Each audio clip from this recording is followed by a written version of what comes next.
দা হ্যাঁ রনিদা হ্যাঁ যদি আপনি ফেসবুকে ঢুকে দেখেন আপনার বাবু অনলাইনে আছে আর আপনাকে মেসেজ না দিয়ে চলে গেছে তাহলে ভাববেন আপনার বাবু অন্য কারো হাতে কাবু হয়ে গেছে। তো ফারিয়া ম্যাডাম বলেন তো চরম দুঃখ আর চরম সুখ এই দুয়ের মধ্যে পার্থক্য কোথায়? কোথায়? আমরা পারফর্মাররা যখন এখানে দাঁড়িয়ে একটা জোক বলি তখন আমাদের ম্যাডাম বলেন এইটা তো ফেসবুকের, এটা হচ্ছে চরম দুঃখ। আর চরম সুখ কি ম্যাডাম তো এইটা ধরতে পারে না, আগের এপিসোডের সবগুলা জোকস ওই ফেসবুকেরই ছিল।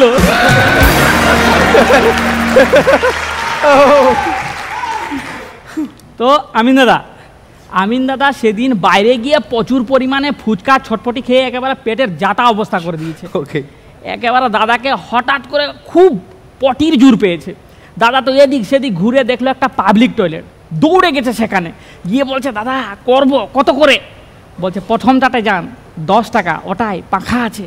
তারপরেরটাতে যান 20 টাকা, ওটাই এসি আছে। তারপরেরটাতে যান 500 টাকা। দাদা বলছে ওরে বাবা ওটাই কি আছে? ওটা একমাত্র বাথরুম যেটাতে দরজা আছে।